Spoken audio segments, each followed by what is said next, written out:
नमस्कार, मी धीरज शहाणे. ऑनसेट 2015 मध्ये आज मी सिच्युएशन 5 वर एक प्रोसेस फोलिओ बनवत आहे. या प्रोसेस फोलिओमध्ये आपल्याला नोटीस बनवायची आहे, ती 10 लर्नरला पाठवायची आहे. त्यानंतर एक क्विज शो बनवायचा आहे. तर सर्वात आधी चला आपण नोटीस बनवूयात. स्टार्टला क्लिक करून ऑल प्रोग्रामला क्लिक करून मायक्रोसॉफ्ट ऑफिसमध्ये येऊन वर्ड 2010ला स्टार्ट करा. या वर्ड 2010 मध्ये रिसेंटली क्रिएटेड फाईलमध्ये मी ऑलरेडी एक नोटीस बनवलेली आहे. ही नोटीस मी अशी स्क्रीनवर तुम्हाला दाखवतोय. या नोटीसमध्ये मी वर्डच्या डिफरंट फीचर्सचा उपयोग करून डिफरंट फॉर्मॅटिंगचा उपयोग करून ही नोटीस प्रिपेअर केलेली आहे. आता आपल्याला मेलमर्जचा उपयोग करून ही नोटीस 10 लोकांना 10 स्टुडंट्सला सर्व करायची आहे. त्यासाठी एक्सेलमध्ये मी एक लिस्ट तयार केलेली आहे लर्नर्सच्या डेटाची.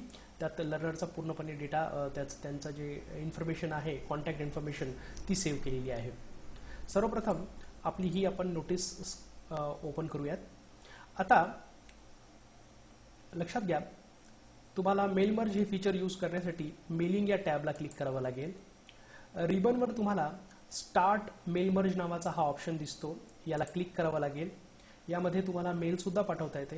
एकच डॉक्युमेंट अनेक लोकांना जर पाठवायचं असेल तर मेलमर्ज या सुविधेचा अतिशय छान प्रकारे असा उपयोग केला जाऊ शकतो. मेलमर्ज वर्डने आपल्याला पुरवलेली अतिशय महत्त्वाची सुविधा आहे. या फॅसिलिटीचा उपयोग करून एखादं डॉक्युमेंट, एखादं लेटर, एखादा मेल आपण अनेक लोकांना वेगवेगळ्या पत्त्यावर पाठवण्यासाठी एक नवीन डॉक्युमेंट प्रिपेअर करू शकतो, तयार करू शकतो. एक अतिशय युजफुल असं टूल आहे which allows you to produce multiple copies of a single document. Okay, मी स्टार्ट मेलमर्जला क्लिक करून लेटर या ऑप्शनला क्लिक करतो. त्यानंतर ज्या लोकांना आपल्याला हे डॉक्युमेंट पाठवायचं आहे त्या लोकांची आपल्याला लिस्ट प्रिपेअर करावी लागेल. तुमच्याकडे एकतर ती लिस्ट प्रिपेअर असेल ऑलरेडी किंवा तुम्हाला ती नव्यानं प्रिपेअर करावी लागेल. जर तुम्ही सिलेक्ट रिसिपियंटला जर क्लिक केलं तर यामध्ये तुम्हाला टाईप न्यू लिस्ट या ऑप्शनचा उपयोग करून ती लिस्ट तयार करता येईल. आणि एक्झिस्टिंग लिस्ट जर यूज करायची असेल तर यूज अँड एक्झिस्टिंग लिस्ट याला क्लिक करा. ती लिस्ट तुम्ही एक्झिस्टिंग लिस्ट तुम्ही यूज करू शकता. मी माझी फाईल डेस्कटॉपवर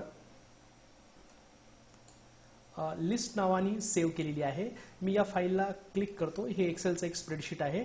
या स्प्रेडशीटला मी क्लिक केलं तर यामध्ये शीट नंबर 1 वर मी सर्व कॉन्टॅक्ट काय केलेले आहेत, सेव्ह केलेले आहेत. मी शीट नंबर 1 ला क्लिक करतो आणि ओकेचं बटन दाबतो. ओकेचं बटन दाबलं तर तुम्हाला ते शीट नंबर 1 मधले जेवढेही कॉन्टॅक्ट आहेत ते इकडे इम्पोर्ट झालेले दिसतात.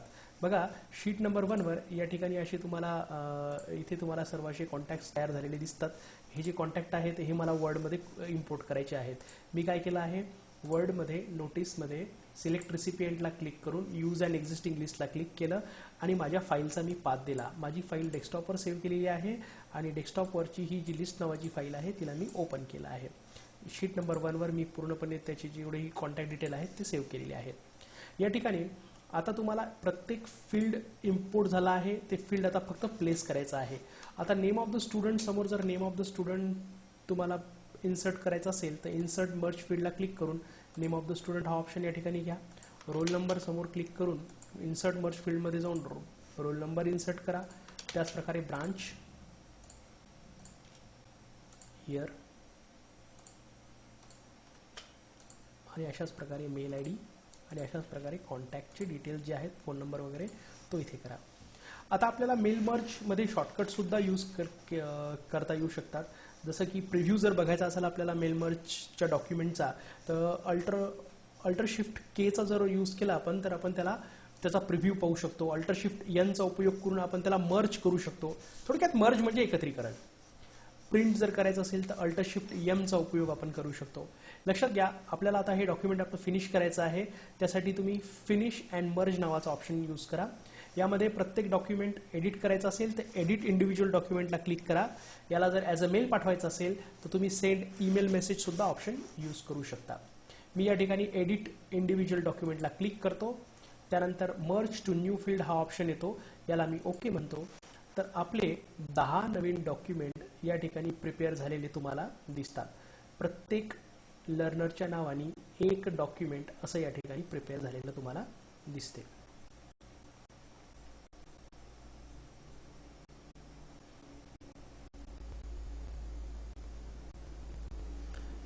आता आपल्याला या ज्या लर्नरला नोटीस गेलेल्या आहेत त्या लर्नरसाठी एक क्विज शो आपल्याला अरेंज करायचा आहे.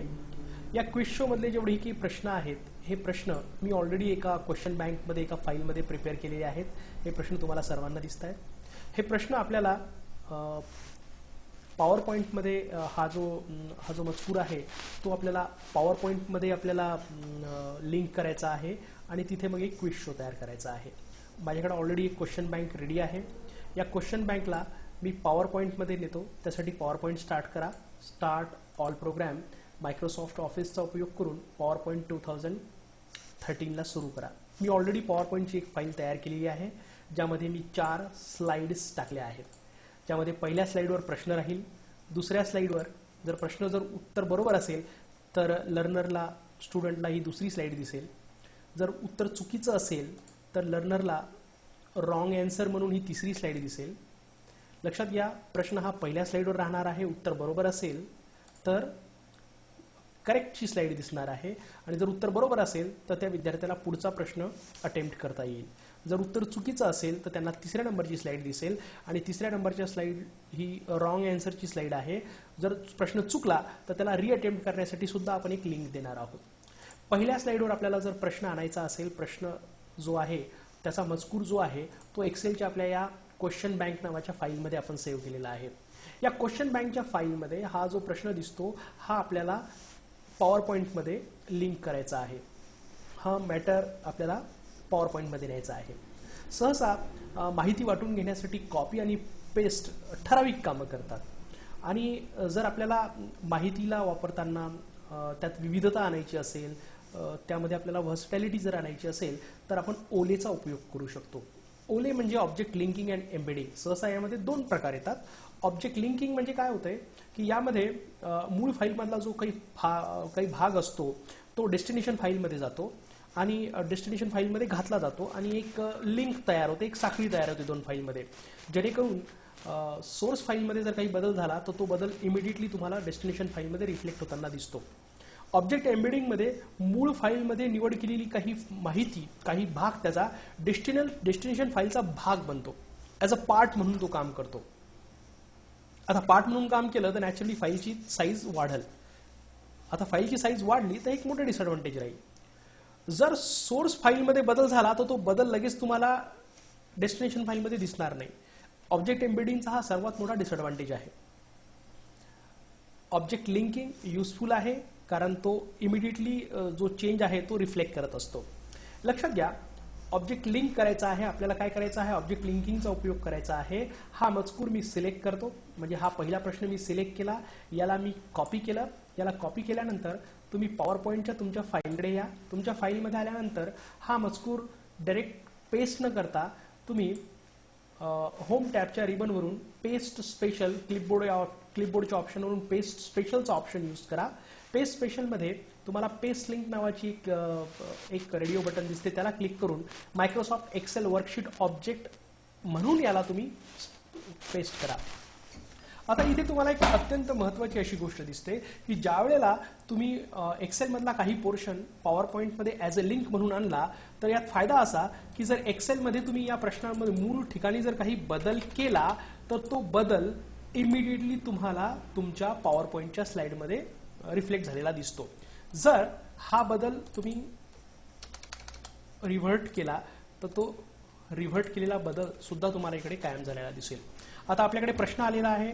या प्रश्नाला आता क्विजमध्ये कन्व्हर्ट करण्यासाठी आपल्याला प्रत्येक ऑप्शनसाठी ॲक्शन बटन्स टाकावे लागतील. ॲक्शन बटन्स टाकण्यासाठी तुम्ही इन्सर्टला क्लिक करा. इन्सर्टमध्ये जाऊन तुम्ही शेप्सला क्लिक करा. शेप्समध्ये सर्वात खाली तुम्हाला ॲक्शन बटन दिसतात. यापैकी कस्टम ॲक्शन बटन क्लिक करा. लक्षात घ्या, प्रश्न आहे general purpose applications are also called as. पहिला ऑप्शन आहे सॉफ्टवेअर सूट. या ठिकाणी मी एक ॲक्शन बटन इन्सर्ट करतो. ॲक्शन बटन जसं तुम्ही ड्रॉ करता तसं ॲक्शन सेटिंग येतील. ॲक्शन सेटिंग काय करतात तर बटन प्रेस केल्यानंतर तुम्हाला बटनाला कोणत्या स्लाइडची लिंक द्यायची आहे हे तुम्ही हायपरलिंक 2 मध्ये जाऊन स्लाइड्समध्ये जाऊन स्लाइड निवडून ही गोष्ट तुम्ही सांगू शकता. जर उत्तर चुकीचं असेल तर तुम्ही चुकीच्या उत्तराची जी रॉंगची स्लाइड आहे ती निवडा आणि ओकेचं बटन दाबा. याचं उत्तर ऍक्च्युअल बेसिक ऍप्लिकेशन आहे. तर मी काय करणार, बेसिक ऍप्लिकेशनसाठी परत एक ऍक्शन बटन या ठिकाणी इन्सर्ट करणार.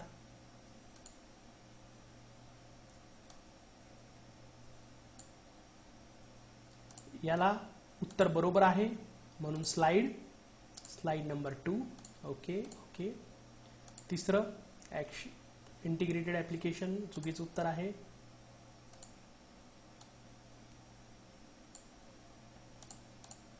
Slides wrong. ओके. शेप्स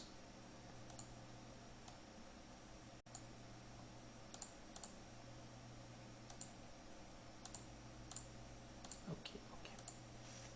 लक्षात घ्या, ज्यावेळेला प्रेझेंटेशन तयार होत आहे त्यावेळेला ऍक्च्युअल आपल्याला हायपरलिंक वर्क करता येणार नाहीत, वर्क होत नाही. जेव्हा स्लाइड शो फॉर्ममध्ये आपण स्लाइड शो रन करू त्याच वेळेला आपल्याला हायपरलिंक रन होताना दिसतात.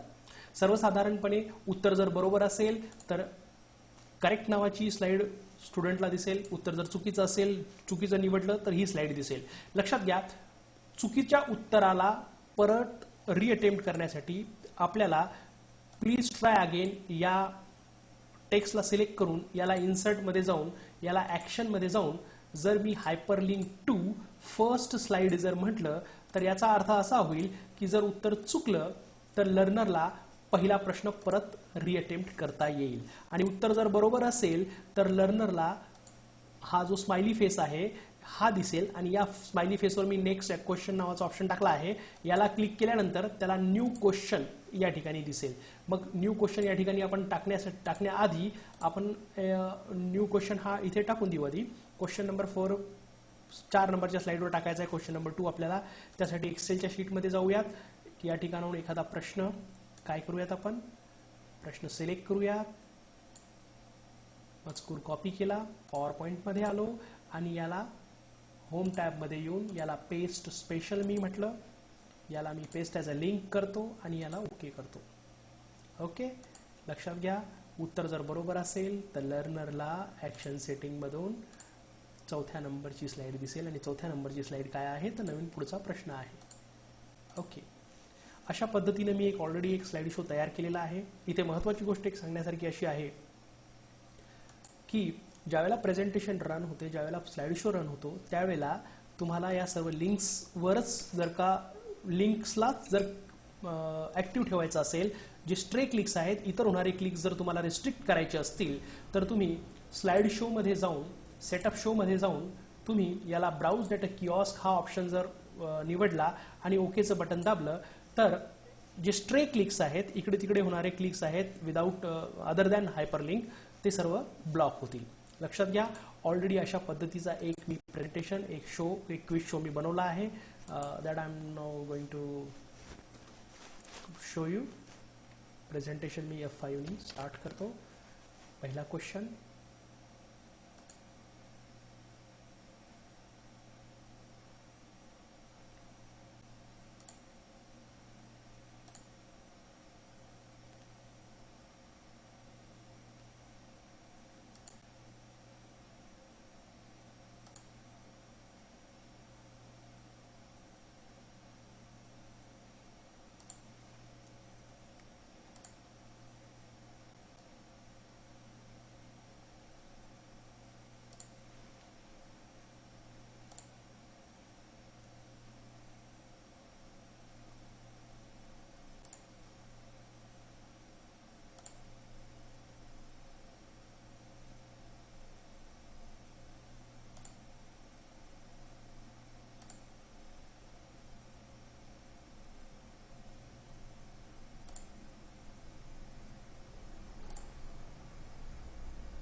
ओके. Thank you.